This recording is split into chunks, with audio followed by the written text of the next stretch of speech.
I just want to apologize to Eddie Rosario's mom,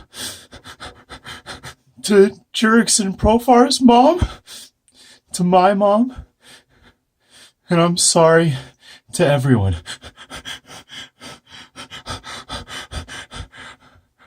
I was very naive. I'm so sorry for everything that has happened. Because in spite of everything Rosaria said, it's all my fault.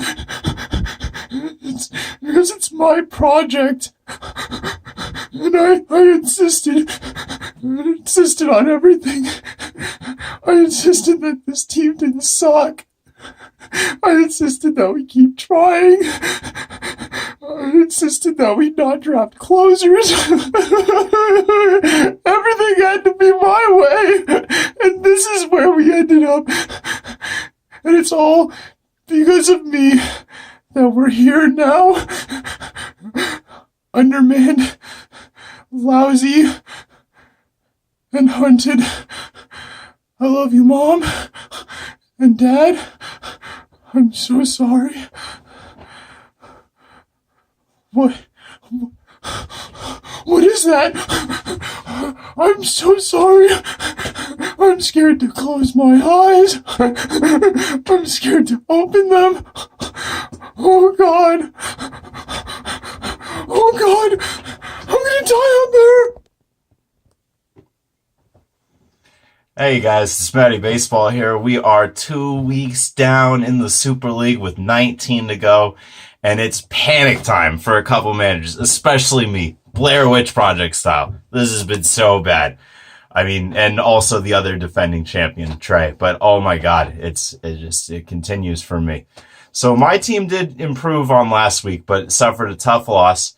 So it was a lot of things going through my mind on this past day. Let me tell you a little bit about my thought process. Okay, so I'm down 8-3-1. But a lot of the hitting categories are really close. So I think maybe I can flip a pitching category or maybe two with a giant stroke of luck. I'm down by 1 win. I'm tied in losses and I'm down 1 in saves. I have 2 pitchers starting. He also has 2 pitchers starting. My opponent, I have Jose Barrios at home against a bad Tigers offense. That game starting at 11 a.m., my time. And I have Derek Holland home against a bad Rockies offense and one that's really, really been scuffling right now. I have him at 1 o'clock.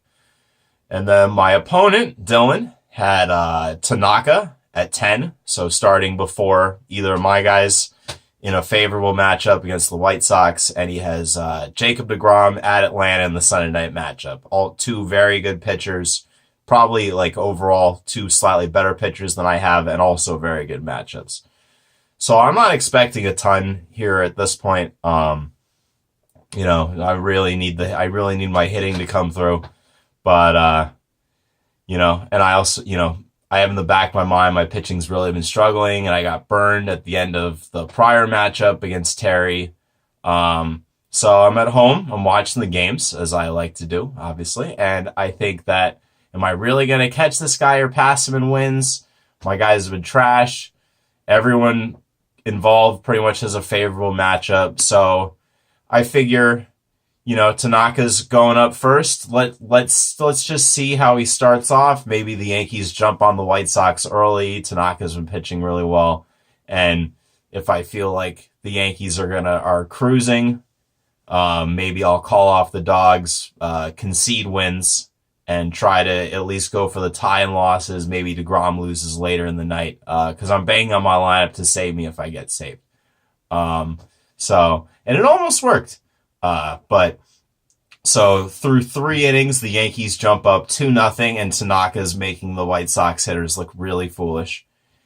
And I don't have really any more time than that, unfortunately, to make a decision. But just the way Tanaka's been going, I just kind of figured that it would be mostly more of the same.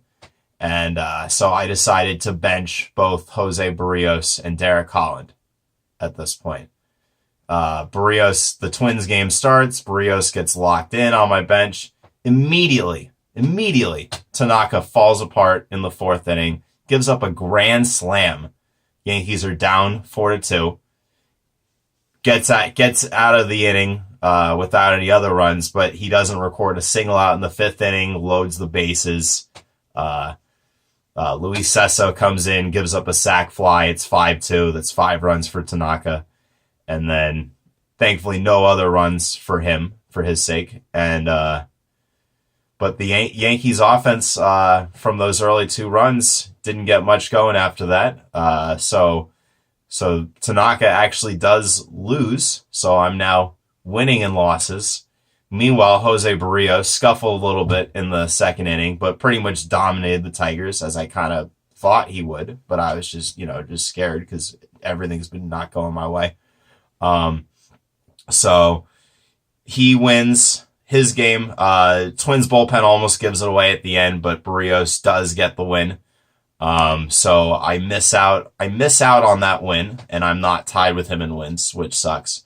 But I'm thinking about it, and I look at my relievers, and none of them, it looks like, are going to get like a cheap loss.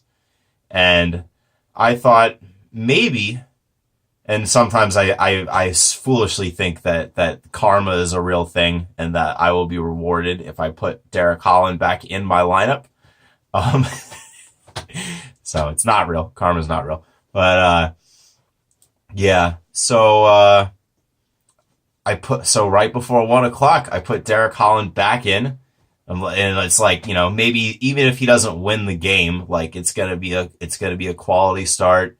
The Rockies can't score. He'll probably get a no decision. He'll probably go 6 innings, leave it with a 1-1 game. And I took a shot at it, at least at that point, and I manned up, kind of. Having said that, the Giants almost get no hit at home. Derek Holland gives up 4 runs. Giants lose. I lose my lead in losses, so I've made the exact wrong decision ultimately on both of my pitchers. Thankfully, Jacob deGrom did lose though, so I did not. I did end up winning that category of losses, but obviously, if I had just started Barrios, who I think is definitely my 2nd best starting pitcher, then I'm at least that much closer. And then, like I said, with my lineup, I did make a run on the last day, but I didn't quite get enough. Let's see. So I lost by 1 RBI. I was tied. I was down by like 5 RBIs. I worked it all the way back to a tie, and then Ahmed Rosario gets an RBI in the Sunday night game on a cheap infield hit. And then I came back in home runs to tie it. Couldn't push ahead. I lost stolen bases by 1 because Jose Abreu stole 2 bases in 1 inning off of my pitcher, Adam Ottavino. And I lose stolen bases despite A, my team being really good, B, he has Trey Turner out, hurt by a hit by pitch. He's out for a while. And then Billy Hamilton, who crashed into the wall during this week's matchup, and he is out. So he's missing both those guys. And I lost last week stolen bases.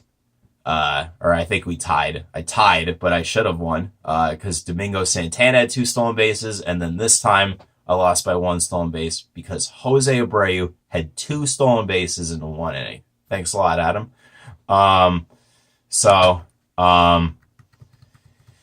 Yeah. Oh, and the other thing, I was trying to decide between my last move for the week. I was either going to pick up CC Sabathia coming off the DL, but I think in my head I'm thinking he's going to be fresh. He usually pitches well coming off the DL because the Yankees, more so recently because the Yankees have been trying to use that to rest him more than, although he did have a knee procedure in the offseason. There was a heart ailment. He did have surgery.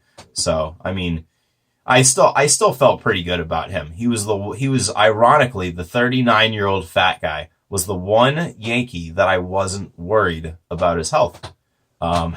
And he pitched really well on Saturday. Would have had me much closer in WHIP and ERA. Wouldn't have mattered, but I would have been closer. But I wouldn't have had that loss. I wouldn't have had a lot of the stress from Derek Holland and like, oh my God, could the Giants please score? And that didn't happen. So it was a tough one. Yeah. So the really negative way of looking at this, I'm already in last place, and I lost to the guy that was in second to last place, and he has like 8 guys hurt and 7 of them on the IL, and we only have 3 IL spots, so he pretty much has no bench right now. And my pitching's still muff cabbage, so you could say I'm in super last right now. That's what I said to Terry right after, once it was clearly over. Robinson Cano getting out in the 9th inning was my last chance. I needed him to hit a home run for any chance. But yeah. And then Dylan, his team is Raleigh Fingers Your Mom, the best fantasy baseball team name of all time, by the way. He moves up slightly to 10th place. I will say, though, a lot of those injured guys on his team are not really top players, and I think he should probably just let a lot of them go. Except for Trey Turner and Justin Upton, and then maybe keep one other guy because you have another IL spot. I don't know if it's Alex Wood or, but like, it's not like all of his top guys are out. It's not like that. I mean, I'm actually missing my second best player right now. He's missing Trey. He is missing Trey Turner, but, yeah. So like the injuries thing's a little overblown. And it's still really early, and I just made some trades. Our first trades of the year. So on Tuesday night, 8 p.m. Pacific time sharp, I traded Ryan Healy to my guy Terry for Adam Ottavino. And so he's only been on my team for a few days, Adam. And to be fair, he didn't give up a run, but the 2 stolen bases off Jose, with obviously the situation that he knew nothing about, it was really tough. I desperately need pitching help, reliever help. Terry had too many relievers. He was getting burned a lot already on who to leave on his bench. He was not always making the wrong decision, but it happened a lot early on. So he was getting frustrated. He really wanted to make a move, and he wanted to improve his hitting. Ryan Healy's not that great, but he's a young power hitter with some upside. He started off well this year. So, and he's not like, he's not really playing Ottavino at all. So like, it's a no risk move pretty much with definitely some reward.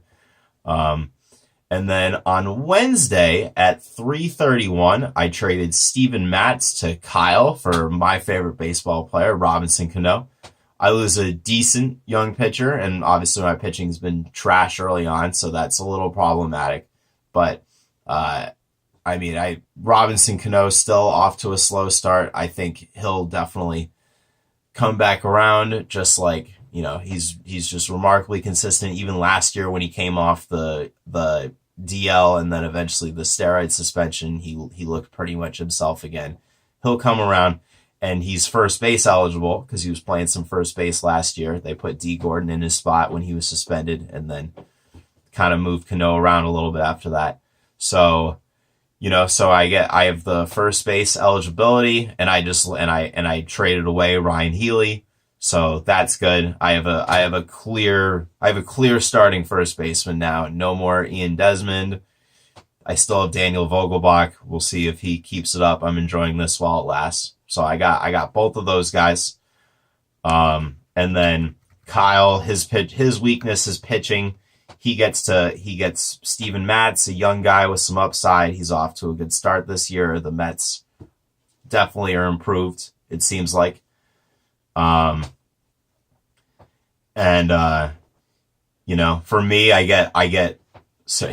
Kyle picked Cano in the 5th round, I think, which was about 5 rounds too high. I know that because I did like 10 mock drafts and I got Cano in almost all of them, and I got him around the 10th round. He's going 9th, 10th round, maybe even slightly later. So for Kyle to take him 5th, obviously, I think that was a mistake anyway. but he traded for a guy that I got in the 20th round. So from that standpoint, I got tremendous value. But like I said, Cano was not really should have been a 5th rounder. And then Steven Matz, that was a sleeper upside pick. I do still believe in Steven Matz. So that's a move that Kyle made to improve his pitching. He really could use it. So my hitting's gonna come around, and I got Jose Ramirez, Chris Bryant, both still haven't done anything. Francisco Lindor on the DL. Hopefully he's back later this month. So offensively, there's still plenty of reason to be optimistic. My pitching has been a natural disaster, but I have plenty of time to work this stuff out and probably not bench Jose Barrios again against a lousy AL Central rival. But enough about me. Let's go on to the other matchups, talk about what happened. Terry, whose team is #damage done to your ass, retains first place with a solid 7-3-2 win over the defending champion Trey, Rocky Mountain High. Terry, the names are too similar. Terry improves to 17-3-4. Trey drops from 7th to 8th place.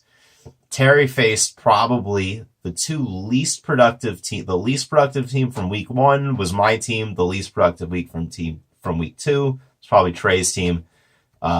Terry, there's no way he should be in first place. I would say there's certainly no way he should be 17-3-4. But his team has still performed solidly, and he definitely appears to have one of the better pitching staffs in the league. That's going to keep him in a lot of matchups. Not trying to disrespect him for sure. Trey went from hard luck loser last week to just a loser this week. His team really crapped the bed. Some interesting development. It could have been a lot worse too. Also, a lot of the categories that he won were really close. That he kind of nipped Terry at the end. He was down like 9-1 for like the entire last half of the week. It ended up being 7-3-2. Interesting developments. Terry dropped Kyle Freeland, who was one of the best pitchers in the National League last year. I think he finished like 3rd in the Cy Young voting. I think I'll have to look that up after this video.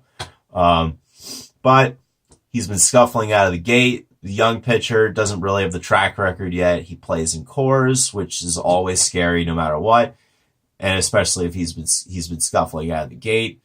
And he has a lot of hitters out, so he doesn't have I don't know if Kyle Freeland. I don't know if he's going to go on the DL, but Kyle Freeland did have a blister on his finger, so he might also be out for a little bit. So all these are factors as to why he dropped Kyle Freeland. We'll see about Freeland if he's able to bounce back soon. If that's gonna bite Terry in the A. But we'll see. And then for Trey, Sean Newcomb, who was, I guess I would say, expected to be his second best pitcher and really first until while Kershaw was out. He's back tomorrow. Kershaw making his season debut tomorrow. That'll be exciting. But Sean Newcomb was sent down to AAA. I was kind of shocked by that. But he struggled his first 3 starts of the year. 2 of them really bad. One of them pretty good, but it was against the Miami Marlins, so it doesn't really count. His starting pitching is really, really bad. He's got his work cut out for him in that area, for sure. In other news, other Matt, Louisville Smuggler falls 1 spot to 3rd place, edging out the rookie, Shane. Shane's team, not Shame. He falls 1 spot. He was tied for 3rd place. Now he's tied for 4th. Other Matt's pitching was way worse this week, but he hangs on 6-5-1. Does lose ground, though, on Terry. And then he got passed by somebody. You'll find out who in a little bit. He also put John Lester on the IL. Shane, meanwhile, received another setback from his ace, Severino. Instead of being back early May, it's going to be later in that month, if not longer. Hopefully not much longer, but yeah, Shane's pitching is extremely problematic right now. Offense is going to have to carry that squad. We'll see how long that will last. Drew, Pappy Van Winker, lost after leading most of the week, and Terry and I both proclaimed via text that he is the favorite and just the best all-around team. He's tied with Shane for first. Galen signed Kimbrel, who edged him out 5-4-3, switches with Trey. He is now in 7th place, moves up from 8th to 7th. Although, wait a minute, stat corrections. Drew got another stolen base, and that matchup was switched back to a 5-5-2 tie, which is probably fair because pretty much every category that Drew won, he blew him out in, and Galen had some close wins, and he kind of came back. So Drew's team still hasn't lost yet. Still, I would say, is the favorite, although he's not in first place. Galen's offense keeping it together pretty good despite no Giancarlo for now. Didn't make an impact really in his first matchup. I think he hit 250 over 3 games with no home runs and no RBIs. Galen's off. So his pitching, though, is considered a weakness, and it appears worse now than it did post-draft. Still no Craig Kimbrel, waiting on him to sign. Walker Buehler pitching very poorly his sophomore year starting off. Chris Sale looking suddenly past his prime. Velocity down, going up a little bit, but we had these concerns late last year. It's still going on. Still too early for, they can both still turn it around. I have faith in Galen. You can make this work. Drew's still the early favorite, though, having said that.